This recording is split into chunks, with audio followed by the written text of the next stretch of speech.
Hello అండి, నమస్తే అందరికీ. ప్రెజెంట్ ఇప్పుడు టెట్ ఎగ్జామ్స్ అయితే జరుగుతున్నాయి కదా. ఇప్పుడు నేను చూపించబోయే క్వశ్చన్స్ ఏంటంటే ఈరోజు అంటే 8వ తారీఖు ఈరోజు జరిగినటువంటి ఫస్ట్ పేపర్ ఎస్జిటి వాళ్ళకి జరిగినటువంటి ఫస్ట్ పేపర్లో ఇచ్చినటువంటి క్వశ్చన్స్ కొన్ని అండి. అన్నీ అంటే మనం కన్ఫామ్గా చెప్పలేము, బట్ కొన్ని అయితే స్టూడెంట్స్ ద్వారా నా దాకా వచ్చాయి. సో వాటిని వీడియో అయితే చేస్తున్నాను.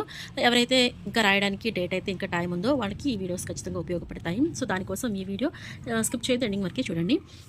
మ్యాథ్స్కి సంబంధించి అయితే గణితపు కిట్లో లేనిది ఆప్షన్స్ ఇచ్చేసి వాటిలో గణితపు కిట్లో లేనిది అంటే మ్యాథ్స్ కిట్స్ మీద బిట్ అయితే ఇచ్చారు. నెక్స్ట్ ఇంగ్లీష్లో డైలమా, ఇది కరెక్ట్ స్పెల్లింగ్ ఏదో 4 ఆప్షన్స్ ఇస్తారు కదా, వాటిలో which is the correct spelling అలా ఇచ్చి ఉంటారు.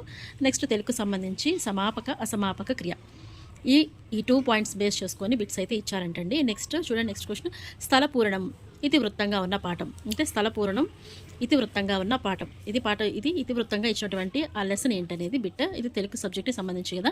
నెక్స్ట్ ఇంగ్లీష్లో డైరెక్ట్ అండ్ ఇండైరెక్ట్ క్వశ్చన్స్ మీద బిట్స్ అయితే ఇచ్చారు. అలాగే active voice and passive voice ఇవైతే ఖచ్చితంగా అండి. ఇంగ్లీష్లో అంటే మనము వెయిట్ చేయని అవసరం లేదు, ఖచ్చితంగా antonyms, synonyms and active voice, passive voice, direct indirect questions and idioms, phrases, వీటి మీద బిట్స్ అయితే ఖచ్చితంగా ఉంటాయండి. అవి అయితే కన్ఫామ్గా చూసుకోండి. అలాగే పర్టికులర్గా ఒక దశాబ్దాన్ని మెన్షన్ చేసి ఆ ఇయర్, ఈ టైంకి ఇచ్చినటువంటి పేరేంటి ఇలా అయితే ఇచ్చారు ఈసారి బిట్. ఇక్కడైతే దీన్ని 2005 to 2015 ఇచ్చారంటండి. అది వాటర్ డికేట్ అంటే నీటి దశాబ్దం. అలానే సైకాలజీలో అభ్యసన వక్రరేఖలు, అలానే అభ్యసన సిద్ధాంతాల మీద కొన్ని బిట్స్ అయితే ఇచ్చారు. అలాగే సిగ్మండ్ ఫ్రాయిడ్ సిద్ధాంతం మీద కూడా బిట్స్ అయితే ఇచ్చారంటండి. మీడియన్ ఫార్ములా, వీటిలో మనకి సైకాలజీలో 3 రకాలు ఉన్నాయి కదా, అంకమధ్యము, మధ్యగతము, బహుళకము, వాటికి సంబంధించిన ఫార్ములాస్ ఉన్నాయి కదా, అవి కూడా ఒకసారి చెక్ చేసుకోండి. తెలుగులో సామెతలు, పొడుపు కథలు. అలానే చూడండి ఇక్కడ ఎవరెవరి మధ్య సంభాషణ అంటే పర్టికులర్గా ఒక సంభాషణ ఇచ్చి, తెలుగులో అనమాట పర్టికులర్గా ఒక సంభాషణ ఇచ్చి అది ఎవరెవరి మధ్య జరిగింది అనే పాయింట్ మీద కూడా ఇలా కూడా క్వశ్చన్స్ అయితే ఇచ్చారంటండి. నెక్స్ట్ ట్రై మెథడ్స్ మీద ఎక్కువ బిట్స్ అయితే రావడం జరిగిందంట. అలాగే ఎక్కువగా బయాలజీ అండ్ కెమిస్ట్రీ అంటే మ్యాథ్స్, ఫిజిక్స్, బయాలజీ, కెమిస్ట్రీ, వీటిలో ఎక్కువగా బయాలజీ అండ్ కెమిస్ట్రీ నుంచి ఎక్కువ బిట్స్ అయితే ఇవ్వడం జరిగింది.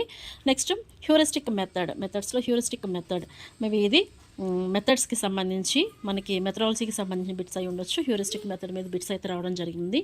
నైలాన్ దేనితో తయారు చేశారు, దీని మీద బిట్ అయితే రావడం జరిగింది. పాలియమైడ్తో అయితే బిట్ తయారు చేశారు. సో నైలాన్ దేనితో తయారు చేశారు. నెక్స్ట్ ఊరుకోయి నీకు ఉద్యోగమేగా కావాలి, ఇది ఎవరి మధ్య సంభాషణ. ఈ విధంగా కొన్ని క్వశ్చన్స్ అయితే మనకి ఎగ్జామ్స్ రాసిన వాళ్ళైతే మనకి కొన్ని ఫార్వర్డ్ చేశారండి. ఇవేంటంటే క్వశ్చన్ అనేది ఏ బిట్ ఇచ్చారనేది మీకు కొంచెం ఐడియా కోసమే నేను ఈ వీడియో అయితే చేస్తున్నాను. ఎవరైతే ఇంకా రాయడానికి టైం ఉందో వాళ్ళు ఒకసారి ఇలాంటి వీడియోస్ ఉపయోగించుకోండి. దీనివల్ల మీకు కూడా ఒక ఐడియా వస్తుంది ఏ లెసన్ నుంచి ఎలాంటి బిట్స్ వస్తున్నాయి అనేది. దానికోసం అయితే ఈ వీడియో చూస్తున్నా. వీడియో స్కిప్ చేయదు, ఎండింగ్ వరకు చూడండి. ఇలాంటి మరిన్ని వీడియోస్ కోసం తప్పకుండా మన ఛానల్ని సబ్స్క్రైబ్ చేయండి.